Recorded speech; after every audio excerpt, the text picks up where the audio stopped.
അനുഗ്രഹിക്കപ്പെട്ട ഈ നല്ല പ്രഭാത സമയത്തിനായി ഞാൻ നന്ദിയുള്ള ഹൃദയത്തോടെ കർത്താവിന് സ്തോത്രം ചെയ്യുന്നു.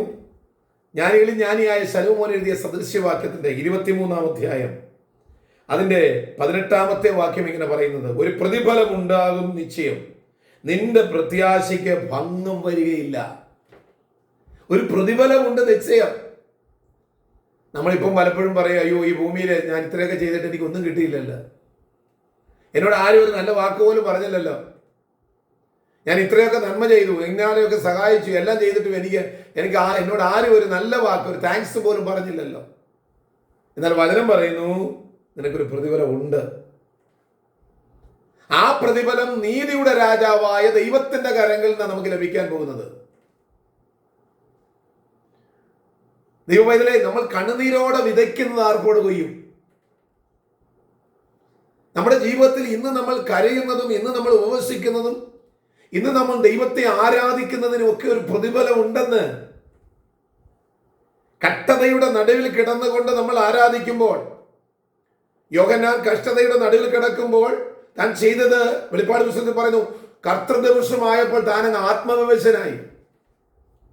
ആ സമയത്ത് പെട്ടെന്ന് യോഹന്നാൻ തന്റെ കഷ്ടത അങ്ങ് മറന്നു കളഞ്ഞു, വേദന അങ്ങ് മറന്നു. എഫേസ്യ ലേഖനം വായിക്കുമ്പോൾ പൗലോസ് കയറാകത്ത് കിടന്നുകൊണ്ട് ജനത്തെ പ്രബോധിപ്പിക്കുന്ന ഒരു വാക്കുണ്ട്, ഞാൻ കർത്തൃസേവ നിമിത്തം ഞാൻ ബദ്ധരസ്ഥനായിരിക്കുമ്പോഴും ഞാൻ നിങ്ങളെ പ്രബോധിപ്പിക്കുന്നത്. അപ്പോൾ കഷ്ടതയിൽ കിടക്കുമ്പോഴും ഒരാൾക്ക് മറ്റുള്ളവരെ പ്രബോധിപ്പാൻ കഴിയുന്നതിന്റെ കാരണം എന്താണെന്നറിയാമോ? ഒരു പ്രതിഫലം ഉണ്ടെന്ന് ഉറപ്പുള്ളവർക്കേ പറ്റൂ. ഇന്ന് പകൽക്കാലം നമുക്ക് ആ ഒരു ഉറപ്പ് വരട്ടെ. കഷ്ടത ഇല്ലെന്നല്ല, കഷ്ടത നമ്മുടെ കൂടെയുണ്ട്. പക്ഷെ കഷ്ടതയുടെ നടുവിൽ നമ്മെ നടത്തുന്ന കർത്താവ് നമുക്ക് താമസമില്ലാതെ ഒരു വലിയ പ്രതിഫലം നൽകാൻ പോകുന്നു.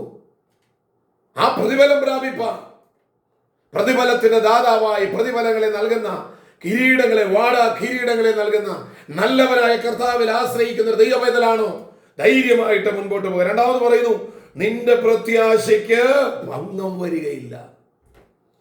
നമ്മൾ എന്ത് പ്രത്യാശ വെച്ചുകൊണ്ടാണോ കർത്താവിനെ പിൻപറ്റാൻ ഇറങ്ങിയത്, അർത്ഥാൽ കർത്താവിന്റെ കൂടെ ഇറങ്ങിയത്, പത്രോസ് പടകും വലയും സകലതും വിട്ട് യേശുവിനെ അനുഗമിച്ചു.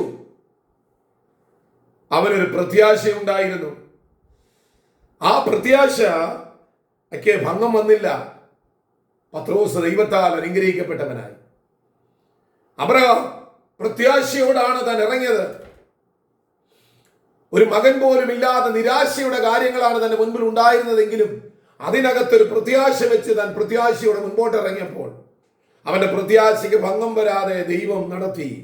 ആകയാൽ കൊരിന്ത്യ ലേഖനത്തിൽ പൗലോസ് പറയുന്ന ഒരു വാക്ക് ഇങ്ങനെയുണ്ട്, ക്രിസ്തുയേശുവിന്റെ കൂട്ടായ്മയിലേക്ക് നിങ്ങളെ വിളിച്ചിരിക്കുന്ന ദൈവം വിശ്വസ്തനാ. പ്രിയപ്പെട്ടവരെ, ആരൊക്കെ മാറിപ്പോയാലും നിങ്ങളുടെ പ്രത്യാശയ്ക്ക് ഭംഗം വരുത്താതെ കരത്തെ പിടിച്ച് ഇറക്കിയതായ കരത്തെ പിടിച്ച് മുൻപോട്ട് നയിക്കുന്ന കർത്താവ് നിങ്ങളുടെ പ്രത്യാശയ്ക്ക് ഭംഗം വരുത്തത്തില്ല.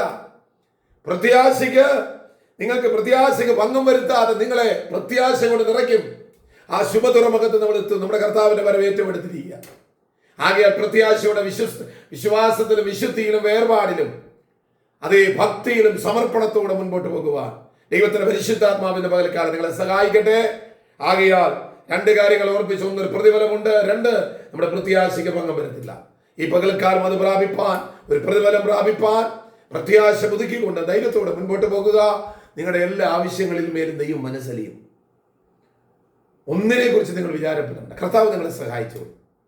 ഈ വചനങ്ങളാൽ ഇന്ന് പകൽക്കാലം ദൈവം നിങ്ങളെ ഓരോരുത്തരെയും അനുഗ്രഹിക്കുമാറാകട്ടെ. ആമേൻ.